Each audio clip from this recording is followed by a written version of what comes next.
यार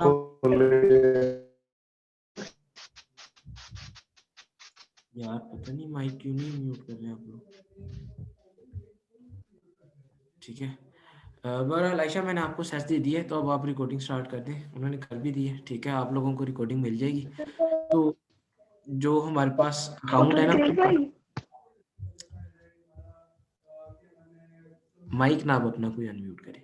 हमारे पास दो अकाउंट हैं फिलहाल जो सामने ओपन हुए हैं, ठीक है, स्क्रीन आप लोगों को शेयर हो रही है। तो अभी जो फिलहाल आप लोगों के सामने अकाउंट ओपन हुआ हुआ है ना, वो है यूके का अकाउंट, ठीक है। अब हम जरा यूएस से और यूके के अकाउंट के बीच में थोड़ा सा डिफरेंस देख लेते हैं, ज़्यादा नहीं है, बहुत थोड़ा सा है, ठीक है। अब जब हम लोग मार्केट को स्टडी करते हैं ना, तो मैंने आप लोगों को बताया था कि जो यूएसए का अकाउंट है ना, इसके अंडर 3 मार्केट्स आती हैं टोटल। एक तो यूएसए की खुद, ठीक है, उसके साथ बाकी देखते हैं कि बाकी दो और कौन सी मार्केट्स आ रही हैं, ठीक है। यहाँ पे हम लोग ऑर्डर्स को क्लिक करेंगे ना, ठीक है, तो वो आपको बता देगा एक तो यूनाइटेड स्टेट्स की मार्केट आ रही है, ठीक है, जो कि यूएस से खुद है। उसके अलावा कनाडा और मेक्सिको, ठीक है। जो यूएसए और मेक्सिको है ये बिल्कुल साथ साथ ही हैं, ठीक है। इसके अलावा एक और मार्केट आती है, वो आती है कनाडा, ठीक है। अब यूएसए के अकाउंट से ना हम इजीली इन 3 मार्केट्स के ऊपर सेल कर सकते हैं, ठीक है। हाँ, अमेजोन ने हमें एक्सेस दी हुई है इन 3 मार्केट्स के ऊपर सेल करने की, ठीक है। इसका मतलब ये नहीं है कि हम यूके में नहीं सेल कर सकते, हम बाकी किसी और मार्केट में नहीं सेल कर सकते। आप लोग देखें यहाँ पे कहीं पे दुबई नहीं आ रहा, यहाँ पे सऊदीया नहीं आ रहा, यहाँ पे इंडिया नहीं आ रहा, यहाँ पे नेदरलैंड नहीं आ रहा, ठीक है। जो ये नेदरलैंड की मार्केट है, ठीक है, ये ना यूके के अकाउंट से अटैच है ना यूएसए के अकाउंट से अटैच है, तो हम लोग इस मार्केट के ऊपर भी सेल कर सकते हैं, ठीक है, अपने यूएसए के अकाउंट से। लेकिन उसकी जो डॉक्यूमेंटेशन है वो ज़रा अलहदा होगी, उसके लिए डॉक्यूमेंट्स वगैरह अलहदा रिक्वायर्ड होंगे। पहले हमें अमेजोन से एसेस लेनी पड़ेगी, फिर हमें उस कंट्री की भी डॉक्यूमेंटेशन वगैरह करनी पड़ेगी, ठीक है। इसी तरह अगर हमने यूके में सेल करना है ना, तो पहले हमें अमेजोन से इजाज़त लेनी पड़ेगी कि हम यूके में सेल कर सकते हैं या नहीं, ठीक है। जब हमें अमेजोन यूके के लिए इनेबल करेगा, फिर हम बाकी डॉक्यूमेंट्स के ऊपर जाएंगे, ठीक है। लेकिन अगर हम कनाडा और मेक्सिको के ऊपर आ जाए ना, तो हमें अमेजोन से इजाज़त नहीं लेनी पड़ेगी, किसी भी किस्म की इजाज़त नहीं लेनी पड़ेगी, क्योंकि अमेजोन ने हमें पहले ही इजाज़त दी हुई है। उसने यूएसए के अकाउंट के साथ पहले ही 2 और मार्केट अटैच की हुई हैं, वो है कनाडा और मेक्सिको। इन 2 मार्केट्स में सेल करने के लिए हमें अमेजोन से इजाज़त नहीं लेनी पड़ेगी। लेकिन इसी के मुकाबले हम यूके में आ जाएं, फ्रांस में आ जाएँ, इटली में आ जाएँ, दुबई में आ जाएँ, सऊदीया में आ जाएँ, बेशक वो मार्केट किसी के साथ अटैच है या किसी मेन अकाउंट के साथ अटैच नहीं है, ठीक है। आपको फिर भी सबसे पहले उसके लिए अमेज़न से इजाज़त लेनी पड़ेगी, ठीक है। उसके बाद फिर आपको उस कंट्री की डॉक्यूमेंटेशन, एलएलसी, ठीक है, पेपैल, बैंक अकाउंट वगैरह बनाना पड़ेगा, ठीक है। यूएसए में हमारे पास 3 मार्केट्स होती हैं, इसको याद रखिएगा। उसके अलावा जो यूके है, यूके में हमारे पास 5 मार्केट्स होती हैं। वो 5 मार्केट्स कौन-कौन सी हैं, ठीक है। एक तो हमारे पास यूके आ गया, ठीक है, यूनाइटेड किंगडम को दी। उसके अलावा हमारे पास जर्मनी, फ्रांस, स्पेन, इटली, ठीक है। अब नेदरलैंड और स्वीडन भी है, ठीक है, लेकिन हमारे पास होती 5 है, ये बाकी 2 की इजाज़त ली हुई है, ठीक है। अब इसके साथ आप यहाँ पे सऊदीया भी अटैच करवा सकते हैं, आप इंडिया भी अटैच करवा सकते हैं, ठीक है। हालांकि वो 2 अटैच नहीं है, लेकिन आप लोग करवा के सेल ग्लोबली का ऑप्शन यूज़ करके उन मार्केट्स में भी आप इजीली सेल कर सकते हैं, ठीक है।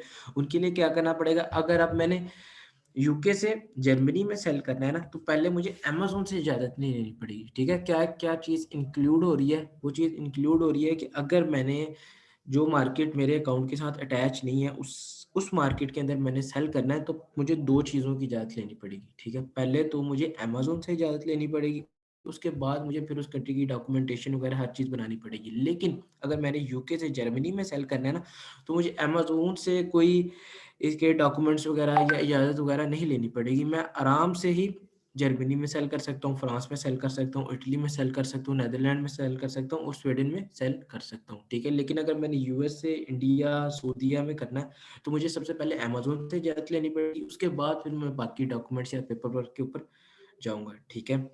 तो आप लोग बता रहे थे कि एक न्यू अकाउंट है, ठीक है, एक तो यूएसए और यूके के अकाउंट में ये फ़र्क हो गया। उसके अलावा जो न्यू और ओल्ड अकाउंट होता है, उसमें आप लोग देखेंगे यहाँ पे ओपन ऑर्डर्स बिल्कुल ज़रूरी हैं, ठीक है, टुडे सेल्स बिल्कुल ज़रूरी हैं, बायर मैसेजेस बिल्कुल ज़ीरो है, ठीक है, हर चीज़ बिल्कुल ज़ीरो ज़ीरो है, ठीक है। अब यहाँ पे बाय बॉक्स विन रेशो कब आएगी, ठीक है, या वो हमें कब पता आएगा, जब हम कोई भी लिस्ट इसके ऊपर अपलोड कर देंगे। अब ये न्यू अकाउंट है ना, ठीक है, इसके ऊपर कोई लिस्ट नहीं अपलोड, ठीक है, इसके ऊपर कोई लिस्ट अपलोड नहीं है, ठीक है। तो अगर मैं लिस्ट ओपन करने जाऊंगा ना, ये इसका ब्रांड रजिस्टर्ड नहीं है। अब मुझे नहीं पता कि ये जो ग्लोबल चॉइस इसेंशियल्स है ना, ये ब्रांड नेम पहले किसी और ने यूज किया हुआ है या नहीं किया हुआ है, ठीक है, इस पे मसला आएगा या नहीं आएगा, उसका मसला हम लोग किस तरह हल करेंगे। हम लोग क्या करेंगे, लिस्ट क्रिएट करेंगे, ठीक है। जब हम लिस्ट क्रिएट करेंगे, अमेज़न जो है हमें लिस्ट क्रिएशन के दरमियान ही बता देगा कि ये जो ब्रांड नेम है ना, ठीक है, ये अप्रूव नहीं है, ठीक है। इसको पहले आप अप्रूव करवाएं। अप्रूवल में ज़रूरी नहीं है कि वो आपको बोले कि अपना ब्रांड नेम चेंज करो, ठीक है। वो क्या पता सिर्फ अप्रूव करके आपको कह दे कि ना आप इसके साथ सेल कर सकते हैं, कोई मसला नहीं, इसमें कोई चेंजेस करने की ज़रूरत नहीं है, आप इसको ए टू जेड इसी तरह रजिस्टर भी करवा सकते हैं। लेकिन कभी कभार वो इस तरह भी कहता है कि इसको आप थोड़ा सा चेंज कर लो, जिस तरह यहाँ पे ग्लोबल चॉइस इसेंशियल्स है, आप इसके साथ ग्लोबल चॉइस इसेंशियल्स 1 2 3 लगा दो, ठीक है, या फिर कोई कोमा लगा दो, इस तरह की चीज़, जिससे ये थोड़ा-सा चेंज हो जाए। क्योंकि वो क्यों है, ठीक है, वो किस सूरत हाल में कहता है, जब आपका ब्रांड नेम किसी ने पहले ही यूएसए में यूज़ किया हो, ठीक है? यूके में अगर किसी ने यूज़ किया हो और आप सपोज़ कर लें कि ये जो ब्रांड नेम है, मेरे पास जो अकाउंट खुला हुआ है वो यूएसए का खुला हुआ है, ठीक है, लेकिन ये ब्रांड नेम यूके में पहले से रजिस्टर्ड है, ठीक है। तो अगर मैं इसके साथ बगैर अप्रूवल के, ठीक है, अमेज़न यूएस के ऊपर सेल करना चाहूँगा और इसे अपने नेम से रजिस्टर करवा लूँगा तो कोई मसला नहीं होगा। हाँ, अगर इसके साथ मैं यूके में कुछ भी सेल करना चाहूँगा ना, तो मैं नहीं कर सकूँगा, ठीक है। जो ब्रांड नेम होता है वो अगर आपने रजिस्टर करवाया है तो इसका ये मतलब नहीं कि वो पूरी दुनिया में आपके लिए रजिस्टर हो गया। आपने जिस कंट्री में करवाया है, ठीक है, वो सिर्फ उस कंट्री के लिए ही आपके पास रजिस्टर्ड होगा, ठीक है। अगर आपने यूएसए से यूके में जाना है या किसी भी और कंट्री में जाना, आपको उस कंट्री में दोबारा वो ब्रांड नेम रजिस्टर्ड करवाना पड़ेगा, ठीक है। अब हम थोड़ा-सा ना इसकी ज़रा लिस्ट के ऊपर भी आज देखेंगे कि अगर हम लिस्ट बनाते हैं तो कोई मसला आता है या नहीं आता, ठीक है। उसके अलावा आज हम लोग थोड़ा-सा देखेंगे कि यूके का जो एल्गोरिथम है, वो किस तरह यूएसए से थोड़ा-सा डिफरेंट है, ठीक है। वो आसान क्यों है, आजकल इतने ज़्यादा लोग यूके की तरफ क्यों जा रहे हैं, ठीक है, वहाँ पे फ़ायदा क्या हो रहा है। तो ये सब चीज़ें आज हम लोग देखेंगे, ठीक है। अब जो यूके है ना, यहाँ पे काम बहुत ज़्यादा आप लोगों को मिलेगा, ठीक है। जिस तरह मैंने पहले भी बताया था, आप लोगों में से जो पुराने स्टूडेंट्स हैं, किसी ने अभी तक अपने पासपोर्ट के लिए अप्लाई किया है या नहीं किया? ठीक है। समर बशीर साहब, सुल्तान साहब, हमीना सलीम। सर पासपोर्ट है ऑलरेडी मेरा। सर अच्छा, पासपोर्ट ऑलरेडी है पास। किस-किस का नहीं है और किसने अभी तक नहीं किया? पासपोर्ट कोशिश करें, बना लें, ठीक है। सर मैंने पासपोर्ट अप्लाई कर दिया हुआ। अच्छा, अप्लाई कर दिया हो जी। हमारा फरहान फ़हीम साहब, आप लोगों ने आप दोनों ने किया पासपोर्ट का, कोई मसला हल किया अपना? जी सर, मेरे पास है, बस वो रिन्यू होना है, वो हो जाएगा हाँ मतलब। जी, उसको करवा लें रिन्यू, ठीक है, क्योंकि अभी हम पीपीसी के ऊपर जाने वाले हैं।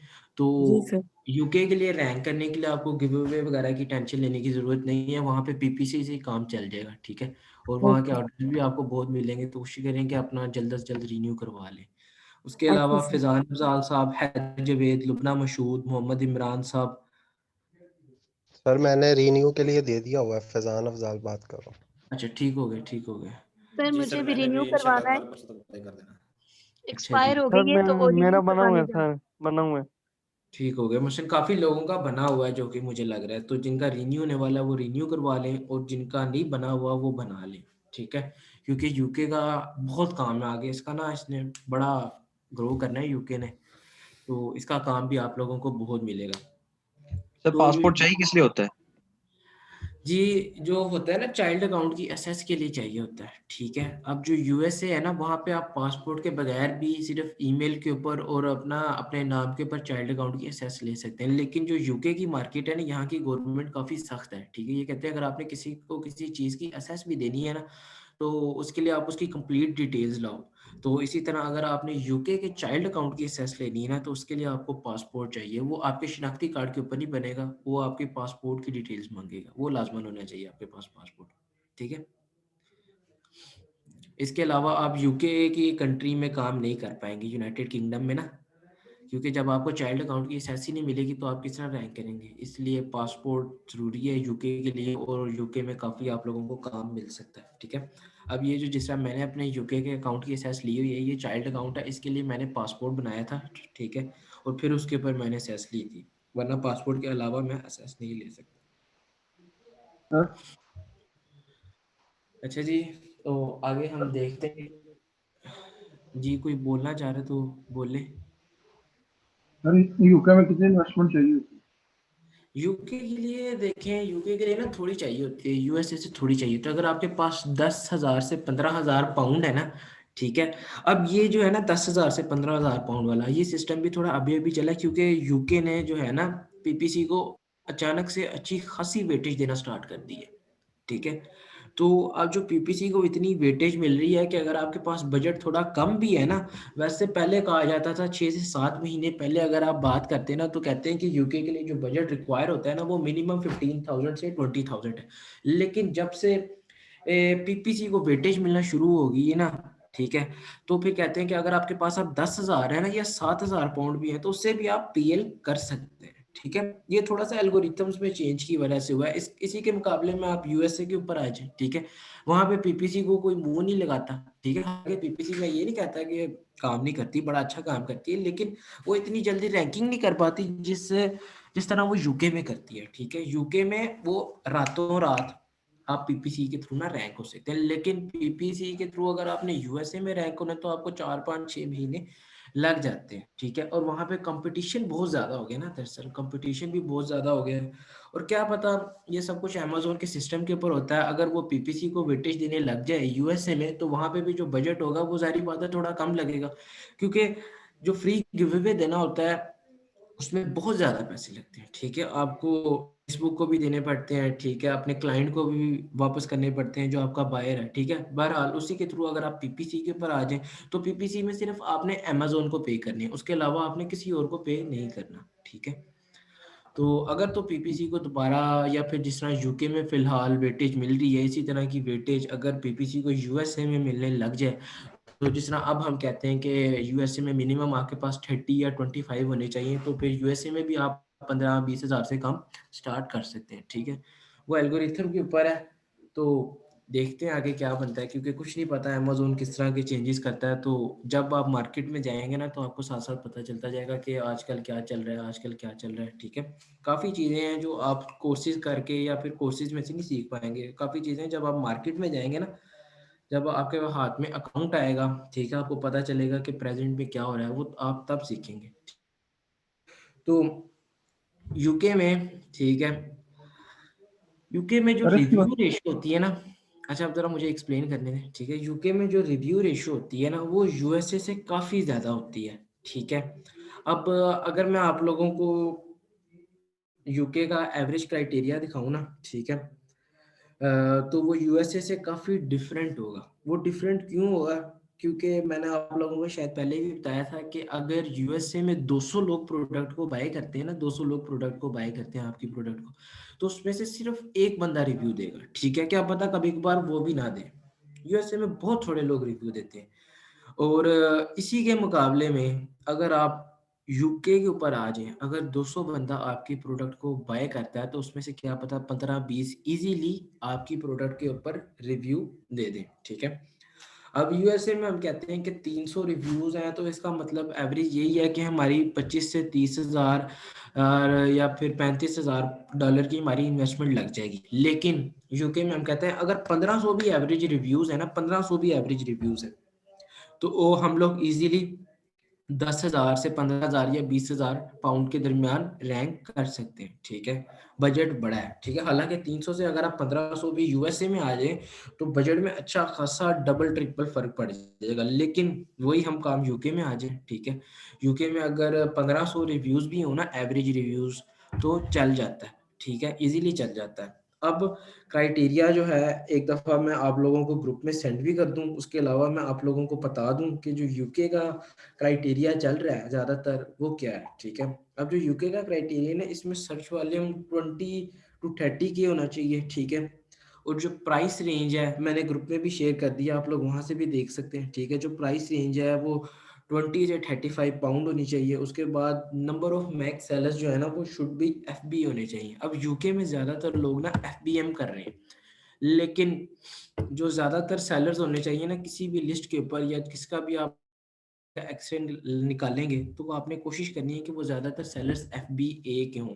अब अगर आप लोगों ने यूके में मेरे कहने के ऊपर हंटिंग की होगी और यूएसए में भी आप लोगों ने की होगी तो आप लोगों को खुद ही अंदाज़ा होगा कि जब हम यूएसए के ऊपर हीलियम 10 रन करते हैं ना किसी भी प्रोडक्ट के ऊपर तो वहाँ पे हमें कोई शाज़ो नाज़र कोई बंदा ऐसा नज़र आता है जो कि एफबीएम कर रहा हो। लेकिन हम अगर यही यूके के ऊपर चले जाए ना, ठीक है, यूके के ऊपर चले जाएं तो आप लोग देखेंगे कि ज़्यादातर लोग जिस मर्जी प्रोडक्ट के ऊपर आप हीलियम 10 का एक्सरे रन कर लें, ज़्यादातर जो लोग होंगे वो एफबीएम के ही होंगे। लेकिन हमने जो अपने क्राइटेरिया के ऊपर हंट करने हैं उसमें आपने कोशिश करनी है कि 50% से ज़्यादातर लोग या फिर जो मैक्स नंबर ऑफ सेलर्स हो ना, ठीक है, 70-80% वो एफबीए के सेलर्स हो।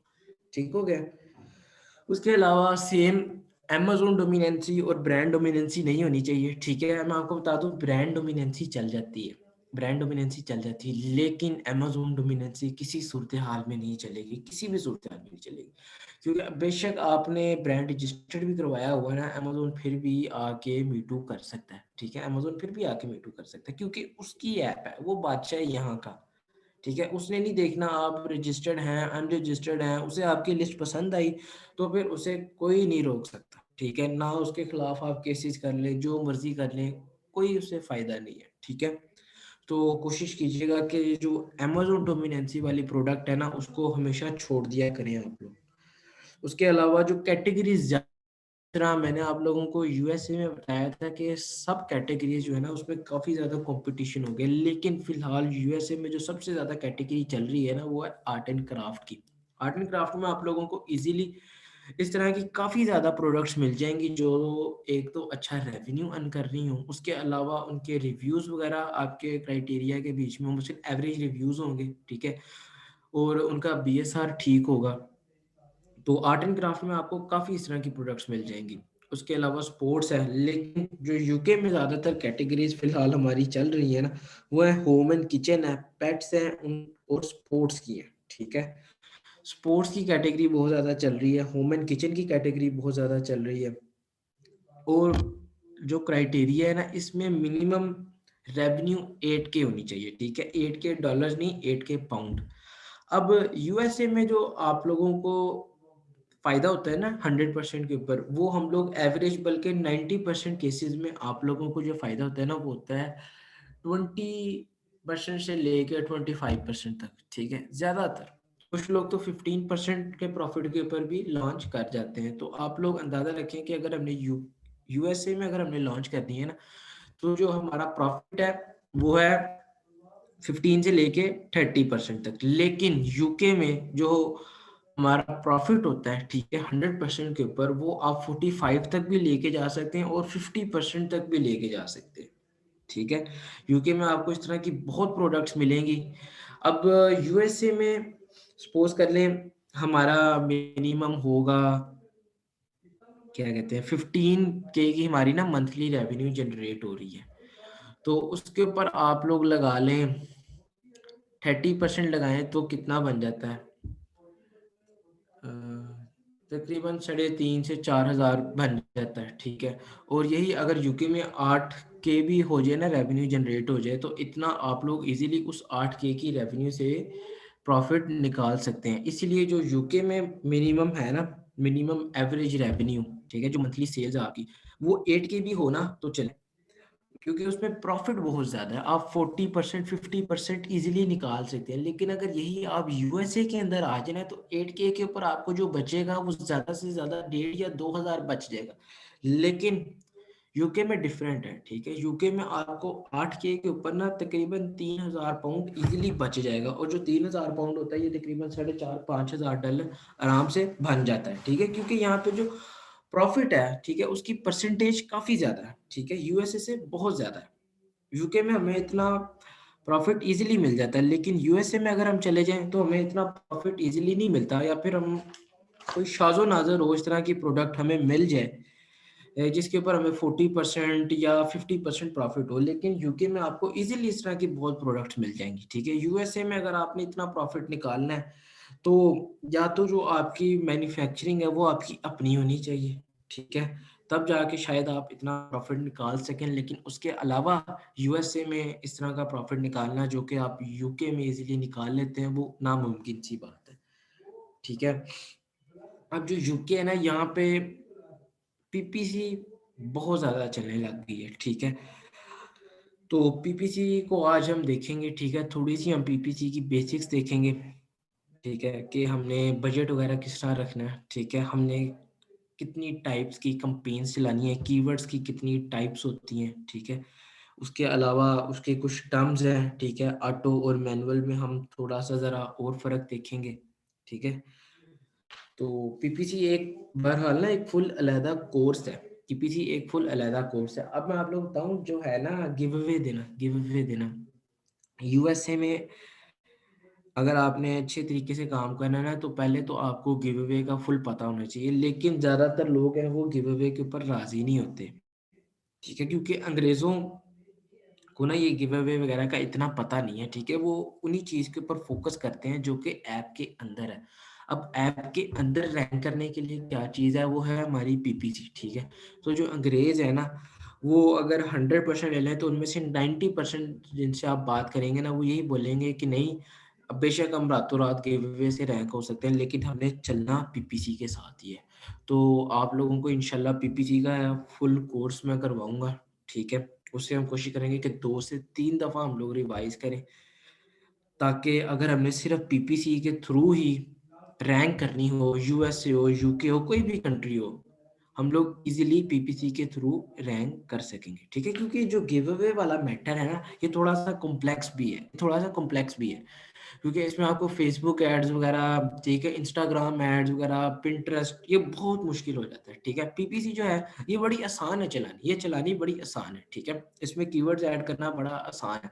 इसमें पीपीसी में जो मुश्किल आती है ना, वो आती है पीपीसी को एनालाइज करना, उसको मेंटेन करना, उसका कॉस्ट मेंटेन करना, उसके रिटर्न ऑन इन्वेस्टमेंट को मेंटेन करना कि आप लगा कितने रहे हैं और आपको बच कितना रहा है, ठीक है। सिर्फ जो होते हैं ना पीपीसी लोग रैंक करने के लिए नहीं चलाते, हर दफा आप लोग यूएसए में देखेंगे, यूके में देखेंगे, 50% लोगों ने रैंक करने के लिए पीपीसी नहीं चलाई होगी, उन्होंने अपनी सेल्स बढ़ाने के लिए पीपीसी चलाई होगी, ठीक है।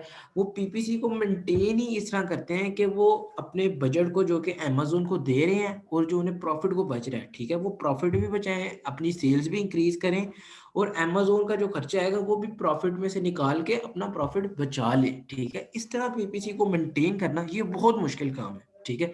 हम लोग देखेंगे कि हमने पीपीसी को इस तरह मेंटेन किस तरह करना है, ठीक है, उसको एनालाइज किस तरह करना है, अपने कॉस्ट को किस तरह मेंटेन करके रखना है, बिडिंग हमने किस तरह करनी है, कीवर्ड्स की कितनी टाइप्स होती हैं, इन सब चीज़ों को हम देखेंगे। और जो पीपीसी है ना, इसका बहुत काम है, बहुत काम है। आप पीपीसी के एक्सपर्ट हो जाएं, हर चीज़ को आप छोड़ दें, ठीक है। यहाँ जितने लोग बैठे हैं, आप 30-31 लोग बैठे हैं, ठीक है, आप हर चीज़ को भूल जाएं, प्रोक्सी मार्केटिंग को भूल जाएं, प्रोडक्ट लिस्टिंग को भूल जाएं, प्रोडक्ट हंटिंग को भूल जाएं, हर चीज़ को भूल जाएं, लिस्टिंग ऑप्टिमाइजेशन को, एचटीएमएल लैंग्वेज को भूल जाएं, सिर्फ पीपीसी को आप कर लेना, आप लोग अच्छे खासे सिर्फ पीपीसी से कमा सकते हैं, ठीक है। ये जो रैंकिंग के जो 2 तरीके हैं ना, एक तो फेसबुक एड्स और एक पीपीसी, ठीक है, ये बहुत इनकी डिमांड है, ठीक है।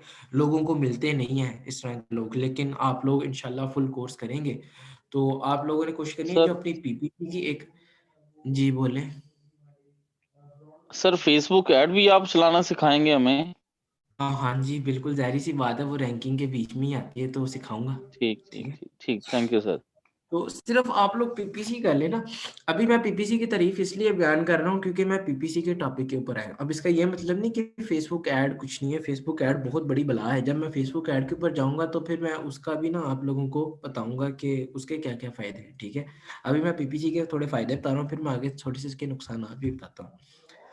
अब ना होता ये है कि लोग पीपीसी तो चला देते हैं, ठीक है, लेकिन इसमें सबसे बड़ी मुश्किल क्या है, चलानी बहुत आसान है, ठीक है। इसका फायदा यही है कि इसके थ्रू आप रैंक, अभी भी यूएसए में आप 100% ए टू जेड पीपीसी के थ्रू रैंक कर सकते हैं, ठीक है। बेशक उसमें टाइम लगेगा, ठीक है, लेकिन आपका बजट थोड़ा कम हो जाएगा और आप रैंक कर जाएंगे, ठीक है।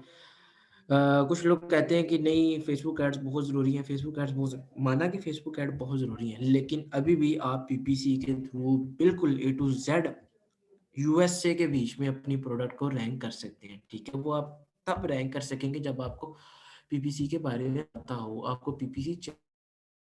ठीक है, तो इसमें लोग जहाँ मार खाते हैं ना पीपीसी में, आप लोग अगर फाइवर के ऊपर जाएंगे या अपवर्क के ऊपर जाएंगे ना, तो लोगों ने सिर्फ पीपीसी चलाने के, उसको मेंटेन करने के, ठीक है, अब लोग पीपीसी चलाने के भी पैसे देते हैं, ठीक है, और रैंकिंग करने के भी पैसे थे, लेकिन जो सबसे ज़्यादा आपको पैसे मिलेंगे ना, ठीक है, वो आपको वो क्लाइंट देगा जिसकी पीपीसी को आप मेंटेन करेंगे।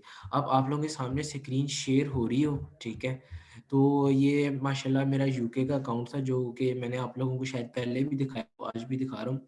ये बंदा मेरे पास कब आया था, ठीक है, इस बंदे को सेल आ रही थी, ठीक है, यूके में पीपीसी से। हालांकि मैं कह रहा हूँ कि यूके में पीपीसी की बहुत डिमांड है, ठीक है, ये पीपीसी चला भी रहा था, इसको सेल भी आ रही थी, लेकिन इसको प्रॉफिट नहीं बच रहा था, ठीक है, इसको प्रॉफिट नहीं बच रहा था। तो इसको जो मैंने खुश किया है वो इस तरह खुश किया है, मैंने इसकी पीपीसी को मेंटेन कर दिया। अब मैं इसकी पीपीसी इस तरह चला रहा हूँ कि एक तो हमारी प्रोडक्ट रैंक भी हो रही है, ठीक है, और रैंकिंग के दौरान ही हम लोगों को प्रॉफिट भी आ रहा है, ठीक है, रैंकिंग के दौरान ही हम लोगों को प्रॉफिट भी आ रहा है। हालांकि लोग क्या कहते हैं, जब रैंकिंग में आप लोग फेसबुक एड्स के ऊपर रैंकिंग देख लें, ठीक है, तो जब रैंकिंग हो रही थी सिर्फ रैंकिंग ही हो रही है, पैसा जा रहा होता है, ठीक है, लेकिन यूके में आप लोग अगर पीपीसी अच्छे तरीके से चलाएं तो आप पीपीसी चला के रैंक भी हो सकते हैं और साथ साथ प्रॉफिट भी निकाल सकते हैं। जब इस बंदे ने ये देखा ना कि रैंकिंग के दौरान ही मैं प्रॉफिट निकालने लगा, तब ये बंदा खुश हो गया, ठीक है, ये कहता है कि हाँ यार पीपीसी है, कोई चीज है, ठीक है। तो इस तरह के लोगों को, और यही जो लोग हैं ना, यही आपको हजार हजार पाउंड भी देंगे। जैसा मैंने अभी मेरे इसके साथ शर्त लगी हुई है कि हम लोगों ने इंशाल्लाह जिस तरह 50,000 पाउंड के ऊपर पहुंच जाना है, हमारी सेल 40 या 45 से ऊपर चली जानी है, तो आपने मेरी जो पे है वो 1,000 पाउंड कर देनी है, ठीक है, वो तकरीबन बनता है माशाल्लाह 2-2.5 लाख रुपए बनता है। तो जो इस तरह के लोग हैं ना, वो आपको पैसे देंगे, और इस तरह के लोग आपको ज्यादातर अपवर्क से मिलेंगे, फाइवर से मिलेंगे, फेसबुक पे भी बहुत मिलेंगे, ठीक है। अगर आप लोग पीपीसी कर लेते हैं ना, ठीक है, अभी आप लोग ये पीपीसी करेंगे, ठीक है, इसके बाद आप लोग पोस्ट लगाइएगा कि ना अगर किसी को पीपीसी नहीं चलानी आ रही या वो पीपीसी चला रहा है, ठीक है, सिर्फ फेसबुक के ऊपर ही, किसी बाकी सारे प्लेटफॉर्म को आप लोग छोड़ दें, ठीक है, उनके ऊपर आप लोग जाके कि मैं आपकी पीपीसी आपको ठीक चला के दूंगा, ठीक है, उसमें से मैं आपको प्रॉफिट निकाल के दूंगा। आप लोग देखिएगा, आपको अगर आप लिखे ना मैं पैसे दे के काम करूंगा, तो आपकी पोस्ट के नीचे अच्छे खासे लोगों की भरमार लग जाएगी, क्योंकि हर बंदा आके फंसी रैंकिंग के ऊपर जाता है, रैंकिंग ही मुश्किल है। अब हम लोग जा रहे हैं, हम लोग जा रहे हैं रैंकिंग के ऊपर जा रहे हैं, ठीक है, तो हर बंदा आके फंसता ही यहाँ पे। इस तरह के बंदों को आप लोगों ने पकड़ के निकालना है, और जब आप इस तरह के बंदे पकड़ेंगे, इस तरह के बंदों को पकड़ के मुश्किल से निकालेंगे, तो फिर ये आपके मुंह मांगे पैसे देंगे, ये आपको कभी छोड़ के भी नहीं जाएंगे, ठीक है, बोलेंगे कि अब सिर्फ आप ही आप हो। जिस तरह अब्दुल रहमान भाई हो गए, ठीक है, बाकी सब लोग हो गए, अगर अब्दुल रहमान साहब या दानिश साहब किसी इस तरह के बंदे को पकड़ते हैं, ठीक है, उसे पकड़ के उसका कारोबार, गिरता हुआ कारोबार सेट कर देते हैं, अब्दुल रहमान साहब बोलेंगे सर मुझे अब $1,000 चाहिए, वो बोलेगा मैं दूंगा, $1,000 दूंगा, ठीक है, क्योंकि वो फिर सिर्फ एक लॉन्च पे नहीं रहेंगे, वो आपके साथ आगे और कई लॉन्चेस करवाएंगे। तो इस तरह के बंदों को पकड़ने की ज्यादा कोशिश किया करें। मेरे पास अगर 4 से 5 अकाउंट है ना माशाल्लाह, अब मैंने बाकी क्लाइंट्स, ठीक है, मैं नहीं इतनी झंझट लेता कि यार फेसबुक पे जाऊं, अपवर के ऊपर जाऊं, फाइवर के ऊपर जाऊं। अब जो मेरा फाइवर या अपवर का अकाउंट हो, वो क्या पता लॉग आउट हो गया हो या उन्होंने स्लीप पे लगा दी हो, क्योंकि मैंने उसे एसेस ही नहीं किया। मेरे पास 5-6 महीने हो गए, मुझे जरूरत ही नहीं पड़ी ना फेसबुक के ऊपर जाने की, क्योंकि ये जो क्लाइंट्स मैंने पकड़ लिए हैं, जब मेरे साथ इस तरह के पक्के हो गए हैं, इनमें से मैंने 5 अगर थे ना, ठीक है, 2 से 3 को मैंने स्टार्ट फुल इनकी लॉन्च की, ठीक है, उसके अलावा जो 2 से 3 थे, इनको मैंने बीच में से पकड़ के इनका कारोबार सेट किया। अब ये कहीं नहीं जाते इस तरह के क्लाइंट्स ना, ये आपके साथ लंबे अरसे तक चलेंगे, 5-6 साल 10 साल, जब तक इनका कारोबार है, ठीक है, क्योंकि ये आगे से आगे लॉन्चेस करवाते जाएंगे, आपको अपना फुल संभालने के लिए, और जितनी मर्जी आप इनसे पे मांगे ना, ये आपको देंगे, ठीक है। ये नए वीडियो को टेस्ट करने से घबराएंगे, ठीक है, बोलेंगे कि जब हमारे हाथ में एक ऐसा बंदा है जिसे up to down A to Z हर किसी चीज का पता है, वो उसे किसी भी सूरत में नहीं छोड़ेंगे उस तरह के बंदे को। सिर्फ 1 मिनट मुझे दें, जरा 1 मिनट रुके, थोड़ा जल्दी जाओ।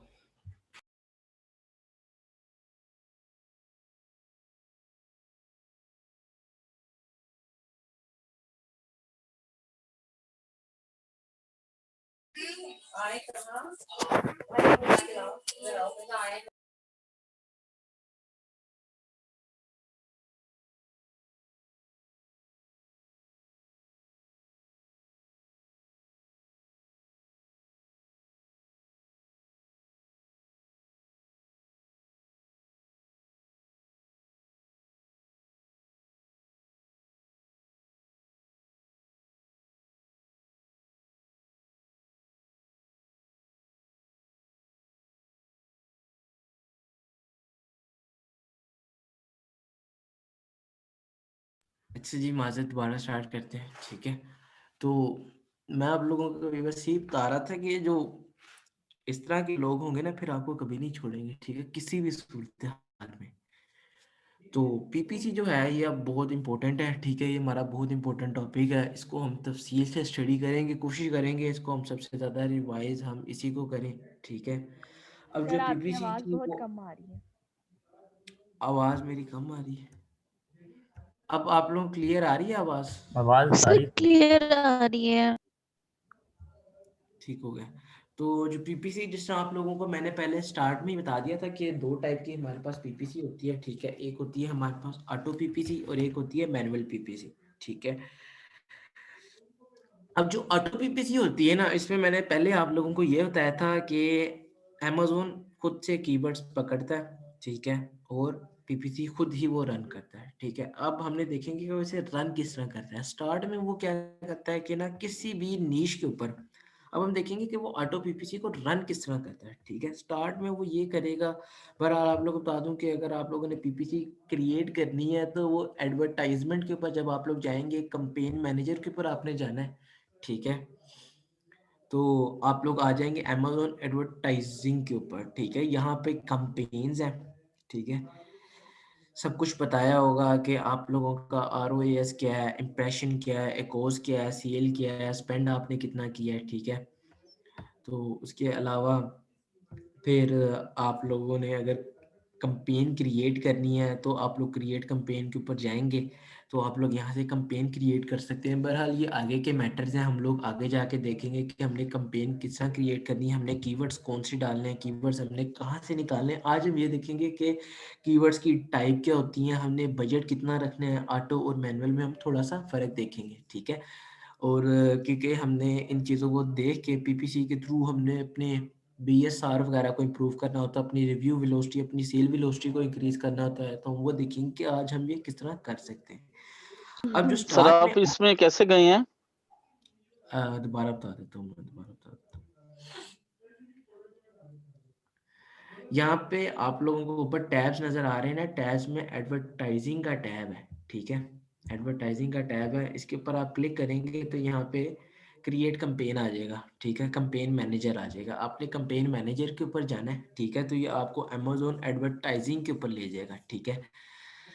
वहाँ पे फिर ये अगर आपकी कोई पहले कैंपेन्स वगैरह चली होंगी, जिस तरह मेरी माशाल्लाह चल रही हैं, वो आपको बता देगा कि आपने स्पेंड कितना किया, आपको सेल्स कितनी आई हैं, ठीक है, आपका आरओएस कितना है, आपके इंप्रेशंस कितने आए हैं, आपको आपका एकोस कितना है, ठीक है, ये आपकी नहीं है, वो आपको दिखा रहा है कि इनमें से कितनी एक्टिव हैं और कितनी इनएक्टिव हैं, ठीक है।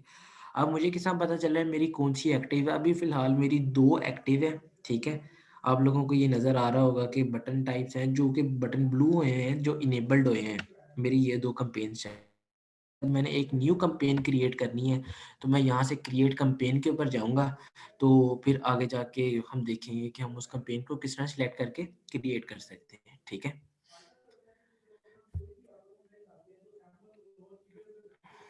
तो जो ऑटो कैंपेन है ना, स्टार्ट में अगर हम ऑटो कैंपेन चलाते हैं अमेज़न के ऊपर, जो कि हमें पता है कि अमेज़न खुद चलाता है, ठीक है, खुद से कीवर्ड्स वगैरह सिलेक्ट करता है, लेकिन स्टार्ट में वो क्या करता है कि सपोज करें हमारी जो है ना, ठीक है, किचन की प्रोडक्ट है और वो सिर्फ ना डाइनिंग की नीश में आ रही है, ठीक है, कैटेगरी उसकी किचन है, ठीक है, किचन की उसकी कैटेगरी है, लेकिन वो जिस नीश में है ना, जिस स्पेसिफिक नीश में है, वो है डाइनिंग की नीश है, ठीक है। लेकिन स्टार्ट में ऑटो कैंपेन में अमेज़न क्या करता है, अमेज़न हर नीश में ना, किचन की कैटेगरी में हर नीश के अंदर ऑटो कैंपेन अपनी चला देता है, ठीक है।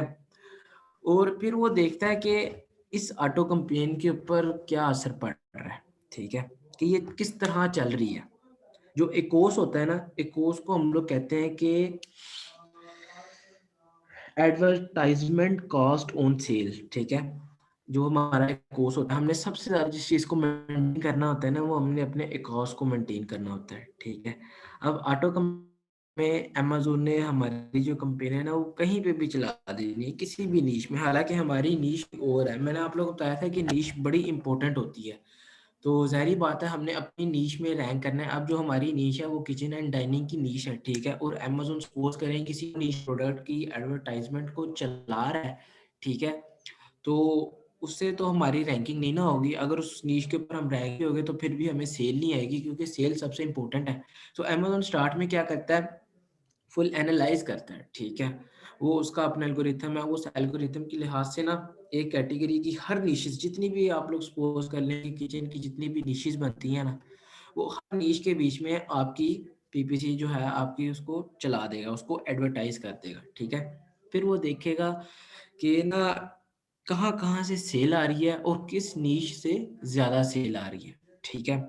फिर क्या करेगा वो, आहिस्ता आहिस्ता बाकी सारी नीशेस को ना फिल्टर आउट करता जाएगा और फिर सिर्फ एक स्पेसिफिक नीश के ऊपर वो आ जाएगा। पहला हमने क्या किया, हमने सिर्फ ऑटो कंपेन चला दी, उसमें हर नीश के अंदर जो आपकी कैटेगरी है वहाँ पे कंपेन रन कर देनी, ठीक है। पहले हर नीश में हो रही थी, वहाँ से वो एनालाइज करेगा कि हाँ भाई कहाँ से ज़्यादा क्लिक्स आ रहे हैं, कहाँ से ज़्यादा सेल्स आ रही है, ठीक है। तो फिर जो बाकी निशेज होंगी ना, वो उनको फिल्टर आउट कर देगा, जहाँ से कोई सेल नहीं आ रही होगी, कोई क्लिक्स नहीं आ रहे होंगे। फिर आहिस्ता आहिस्ता करके वो फुल स्पेसिफिक नीश में आ जाएगा। वहां से फिर वो देखेगा कि इस नीश में किन कीवर्ड्स स्पेसिफाई, सबसे कैटेगरी में नीश में आ गया, एक स्पेसिफिक नीश को सिलेक्ट किया और नीश अब वो क्या कर रहा है, स्पेसिफिक कीवर्ड देख रहा है, ठीक है, कि किन कीवर्ड्स के ऊपर ज्यादा इंप्रेशंस आ रहे हैं। अब इंप्रेशन क्या होता है, ठीक है, अमेज़न के ऊपर मैं गया हूँ, ठीक है, यहाँ पे हमने गार्लिक प्रेस लिख लिया, ठीक है।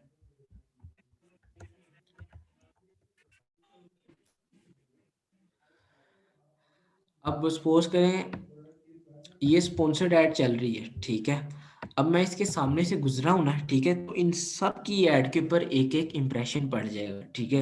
इंप्रेशन मसलन देखना, ठीक है, प्रोडक्ट को देखना। अब जितने लोग इसी तरह इसको रोज देखेंगे ना इस स्पॉन्सर्ड ऐड के ऊपर, तो आप लोगों को, जब मैं कंपेन क्रिएट के ऊपर गया था, कंपेन मैनेजर के ऊपर गया था, आप लोगों को वहां पे इंप्रेशंस नजर आ रहे थे, दोबारा दिखा दे।